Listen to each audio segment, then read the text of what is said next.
తెలంగాణ రాష్ట్ర గీతంగా జయ జయ హే తెలంగాణ గీతాన్ని అయితే ఆమోదించడం జరిగింది. నిన్న ముఖ్యమంత్రి ఆ యొక్క గీతాన్ని ఆమోదించినట్టుగా ప్రకటించడం కూడా జరిగింది. ఇక 2 నిమిషాల 30 సెకన్ల నిడివిగలిగినటువంటి పాఠశాలల్లో అలాగే ప్రార్థన గీతంగా పాడుకునే విధంగా 2 నిమిషాల 30 సెకన్లను ఒకవైపు, మరొక వైపు 13 నిమిషాల 30 సెకన్లను పూర్తి పాటగా మాత్రము ఆమోదించడం జరిగింది. మనతో పాటుగా ఇదే విషయం పైన అలాగే ఎగ్జిట్ పోల్ విషయాలపైన మనతో మాట్లాడడానికి కాంగ్రెస్ పార్టీ నాయకురాలు ఇందిరా శోభన్ ఉన్నారు.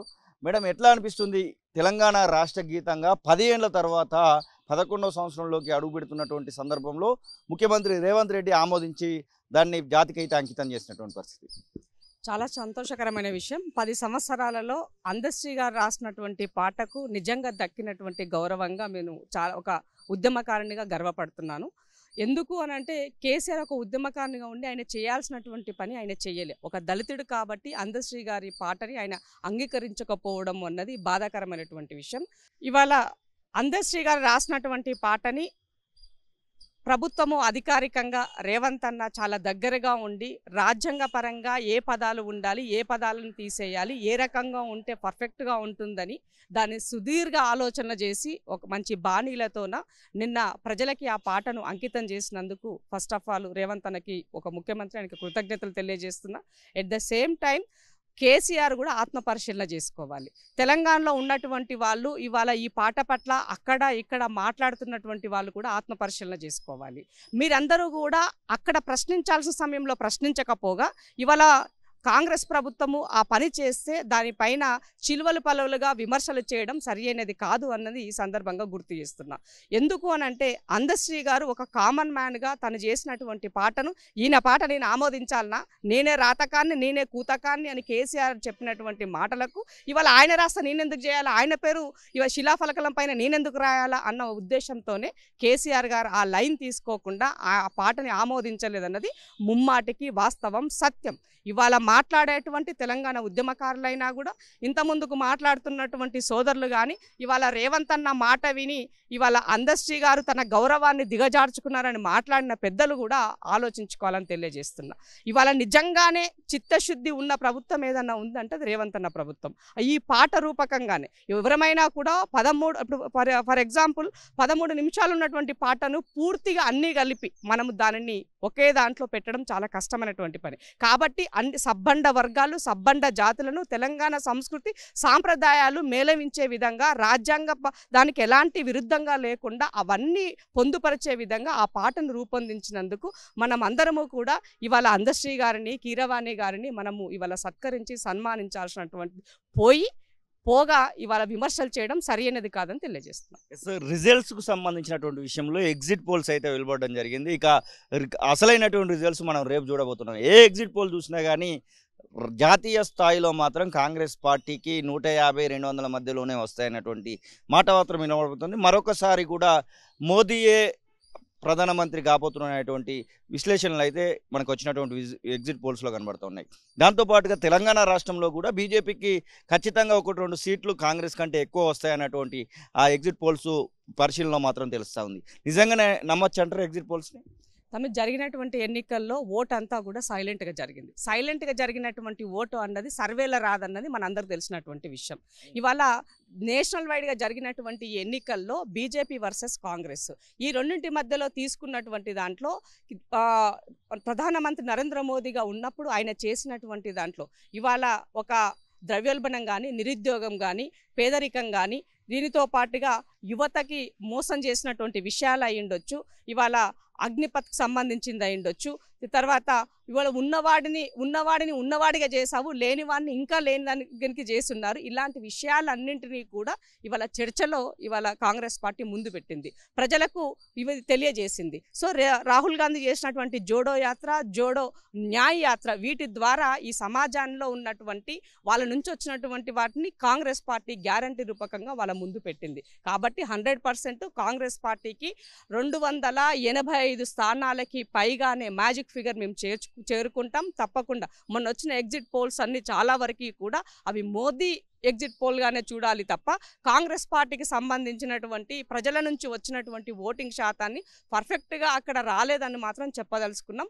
మేము ప్రభుత్వాన్ని ఏర్పాటు చేస్తామన్న నమ్మకం మాకు ఉంది. మనం కొద్దిగా వెయిట్ చేసి చూసినట్లయితే ఆటోమేటిక్గా ఈవీఎంలో ఏముందంతా కూడా తెలిసిపోతుంది. అదే తెలంగాణ రాష్ట్రానికి వచ్చినట్లయితే భారతీయ జనతా పార్టీ తెలంగాణకి ఏం చేసిందని వాళ్ళు ఇచ్చిన గాడిదగుడ్డుకు ప్రజలు ఓట్లేస్తారా? కాదు కదా. ఇవాళ తెలంగాణలో కాంగ్రెస్ పార్టీ ప్రభుత్వంలో అధికారంలో ఉన్నది. ఇచ్చిన మాట నిలబెట్టుకునేటువంటి దాంట్లో రేవంత్ అన్న పాలన కనబడుతుంది. కాబట్టి తప్పకుండా ఇవాళ ప్రజలు కాంగ్రెస్కే పట్టం కడతారు. బీజేపీ కన్నా కూడా కాంగ్రెస్కి అత్యధిక స్థానాలు వస్తాయి. బట్ ఈ ఎంపీ ఎలక్షన్ల ద్వారా బీఆర్ఎస్ యొక్క మనుగడ అన్నది కనుమరుగవుతుందన్నది ముమ్మాటికి వాస్తవం. తెలంగాణ రాష్ట్ర కాంగ్రెస్ పార్టీ అధ్యక్షుల మార్పు అనేది తథ్యం అనేటువంటి మాటలు వినబడుతున్నాయి. ఎందుకంటే ముఖ్యమంత్రిగా అటు పిసిసి ప్రెసిడెంట్గా రేవంత్ రెడ్డి రెండింటికి సమన్వయం చేయలేకపోతున్నటువంటి వార్తలు కూడా వస్తున్నటువంటి సందర్భంలో పిసిసి ప్రెసిడెంట్ మార్పు అనేది తథ్యమవుతున్నటువంటి సందర్భంలో ఎవరికి వస్తే బాగుంటుంది అనుకుంటున్నారు ఒక కాంగ్రెస్ పార్టీ లీడర్గా మీరు? ఇప్పుడు సామాజికంగా ఇంత స్పృహ ఉన్నటువంటి నాలాంటిది ఎవరమైనా కూడా కాంగ్రెస్ పార్టీలో సబ్బండ వర్గాలకి స్థానం ఉంటుందని నమ్ముతారు. కాబట్టి ఇవాళ పీసీసీగా రేవంత్ అన్న ఉన్నారు, ఎట్ ద సేమ్ టైం ముఖ్యమంత్రి కూడా ఉన్నారు. సో ఈ నెలతో అన్నకి పీసీసీ పదవి వచ్చి 3 సంవత్సరాలు పూర్తవుతున్న నేపథ్యంలో పార్లమెంట్ ఎన్నికల ద్వారా పీసీసీ ప్రెసిడెంట్ మార్పు ఉంటుందని చెప్పారు. కాబట్టి ఆల్రెడీ ముందుగానే ఒక డిస్కషన్ అనేది జరిగింది. పీసీసీ ప్రెసిడెంట్ తప్పకుండా బీసీలకే ఇవ్వాలి అనేది. కాబట్టి ఇవాళ ఎమ్మెల్యే స్థానాల్లో అనుకున్నటువంటి స్థాయిలో బీసీలకి ఆ సముచిత స్థానంలో కన్నా తక్కువగా వచ్చింది. కాబట్టి పీసీసీ ప్రెసిడెంట్ ఇచ్చి ముఖ్యమంత్రిగా రేవంత్ అన్నగా పీసీసీ ప్రెసిడెంట్గా ఒక బీసీకి ఇచ్చి ఒక సోషల్ ఇంజనీరింగ్లో, అలాగే ఇవాళ బట్టన్న వర్కింగ్ ఆయన డిప్యూటీ సీఎంగా ఉన్నారు. అప్పుడు ఏమవుతుంది, బీసీ, ఓసీ, ఎస్సీ ఇట్లా మూడింటికి అంటే కాంగ్రెస్ పార్టీ అనేది ఒక సోషల్ ఇంజనీరింగ్లో పర్ఫెక్ట్గా ముందుకెళ్తుందన్న దానికి ప్రజలకు కూడా ఒక ఇమేజ్ వెళ్తుంది. బీసీ వర్గాలకి కూడా కొంత న్యాయం చేసినట్టు అవుతుంది. పార్టీ పరంగా ఇంకింత ఎదగడానికి అవకాశం వస్తుంది. కాబట్టి తప్పకుండా బీసీలకి పీసీసీ వస్తుందన్న నమ్మకం పార్టీలో అందరికీ ఉంది. రేవంత్ అన్నకు కూడా అదే లైన్లో రేవంత్ అన్న కూడా ఉన్నట్టు నాకు తెలిసినటువంటి విషయం. ఇక కార్పొరేషన్ చైర్మన్లు నామినేటెడ్ పోస్టుల విషయంలో కూడా కొన్ని చర్చల భర్జనల మధ్యలో చివరికి అసెంబ్లీ ఎలక్షన్స్కు సంబంధించినటువంటి రిజల్ట్స్ వచ్చినాయి. ముఖ్యమంత్రిగా రేవంత్ రెడ్డి ప్రమాణ స్వీకారం చేసింది. కానీ 3-4 నెలల వరకు కూడా కనీసము ఏ చైర్మన్ కూడా నియమించినటువంటి పరిస్థితి, 1-2 నియమించినప్పటికీ కూడా అవి నామమాత్రంగానే కనబడతా ఉన్నాయి. ఇక పార్లమెంట్ ఎలక్షన్ కోడ్ వస్తున్నటువంటి నేపథ్యంలో 37 మందిని అయితే ప్రకటించడం జరిగింది. ఇక ఆ 37 మంది కూడా ఇప్పటి వరకు ఓటు అయితే తీసుకోలేదు. ఎలక్షన్ కోడ్ వలన ఇంకా పెరగడానికి అవకాశాలు ఉన్నాయా? మీలాంటి వాళ్ళు వస్తుందనేటువంటి ఆశాభావంతో ఉన్నారా? తప్పకుండా పనిచేసినటువంటి వాళ్ళని రేవంత్ అన్న నాయకత్వంలో గుర్తిస్తారన్నది ముమ్మాటికి వాస్తవం. సో అలాంటి పనిచేసే వాళ్ళకి ఆయన పనిచేసే వ్యక్తి రేవంత్ అన్న కాబట్టి ఆయనతో పాటు ఆయన ఉండే టీం కూడా అలాంటి వాళ్ళే ఉండాలని కోరుకుంటారు. సో మీరు చెప్పినట్టుగా ఎలక్షన్ కోడ్ రావడంతో అనుకున్న రీతిలో అవన్నీ కూడా ప్రమాణ స్వీకారాలు ఏవి జరగలేదు. ఇవి అన్నీ కూడా కలిపి పెద్ద ఎత్తున ఇప్పుడు రిజల్ట్స్ తర్వాత అందరికీ కూడా అవకాశాలు వస్తాయి. ఎవరు ఇబ్బంది పడాల్సిన అవసరం లేదు. ఇప్పుడు ప్రభుత్వ పరంగా మనం అధికారంలో ఉన్నాం కాబట్టి క్యాడర్కు లీడర్కు అనుసంధంగా ఇవాళ నాయకులు ముందుండి పనిచేస్తున్నారు. కాబట్టి పెద్ద ఎత్తున ఇటు పీసీసీ అయినా అటు ముఖ్యమంత్రిగా రేవంత్ అన్న కానీ ఎప్పటికప్పుడు కూడా సో రేవంత్ అన్ననే పీసీసీగా ఉండి ముఖ్యమంత్రి అవ్వడం ద్వారా ఎవరు పని చేశారు, ఎవరు పని చేయలేదు, ఆయనతో ఎవరు ఉన్నారు, పాదయాత్రలో ఎవరు ఉన్నారు, ఎవరు లేరు, అవన్నీ విషయాలు అన్నకి బ్రహ్మాండంగా ఉంది. దాంతోపాటు ఇవాళ బట్టన్న డిప్యూటీ సీఎంగా ఉన్నారు. ఆయన కూడా కొంత ఇద్దరి యొక్క సమన్వయంలో మంత్రుల యొక్క సలహా సూచనల మేరకు పార్టీ ఇంకా బలంగా అవ్వడానికి ఇది అవకాశం. కాబట్టి అలాంటి వ్యక్తులనే ముందుకు తీసుకెళ్తుంది. కాబట్టి అందరూ కూడా సో మహిళలకి కూడా మీరు తెలుసుకోవాల్సింది ఏంటి అని అంటే ఈ ప్రభుత్వము మహిళలకే సముచిత స్థానాన్ని కల్పించింది. ఏ స్కీమ్ స్టార్ట్ చేసినా మహిళలకే ఇచ్చింది. అందుకే ఇది మహాలక్ష్మిల ప్రభుత్వం అయింది. అట్లాగే రేపు వచ్చే నామినేటెడ్ పొజిషన్లో కూడా మహిళలకి అత్యధికంగా కూడా ఇవ్వడానికి అన్న సిద్ధంగా ఉన్నారు. తప్పకుండా మహిళలకి ఆ స్థానము దక్కుతుందనే విశ్వాసం. మహబూబ్ నగర్కు సంబంధించినటువంటి local body MLC BRS party sitting ఉన్నటువంటి స్థానాన్ని సిట్టింగ్ వాళ్ళే గెలుపుకున్నారు. కానీ ముఖ్యమంత్రి రేవంత్ రెడ్డి జిల్లా కావడంతో దాని చుట్టూ ఒక రకమైనటువంటి చర్చ మాత్రం జరుగుతూ ఉంది. మీరు ఆ జిల్లాకు సంబంధించినటువంటి నేత, అలాగే ఎట్లా ఉంటుంది అనుకుంటున్నారు? ఆ ఎఫెక్ట్ ఏమన్నా ఇప్పుడు వచ్చేటువంటి సర్పంచ్, ఎంపీటీసీ, జెడ్పీటీసీ ఎలక్షన్స్లో ఉంటుంది అనుకుంటున్నారా? అలాంటిది ఏమి ఉండదు, ఎలాంటి ఎఫెక్ట్ ఉండదు. ఎందుకంటే ఆల్రెడీ స్థానిక సంస్థలు ఎక్కువగా ఉన్నది బీఆర్ఎస్ వాళ్ళే.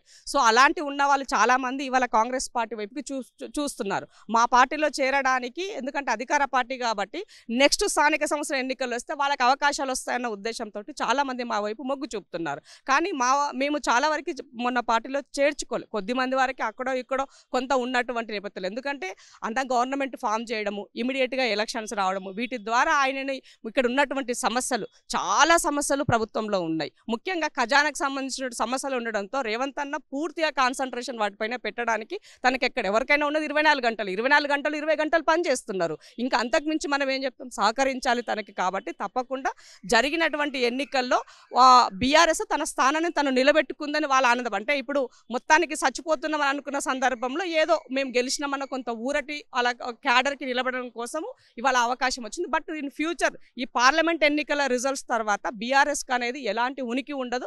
నెక్స్ట్ వచ్చే స్థానిక సంస్థ ఎన్నికలు అన్నీ కూడా పక్కా కాంగ్రెస్, అన్ని కాంగ్రెస్ అన్నది ముమ్మాటికి వాస్తవం.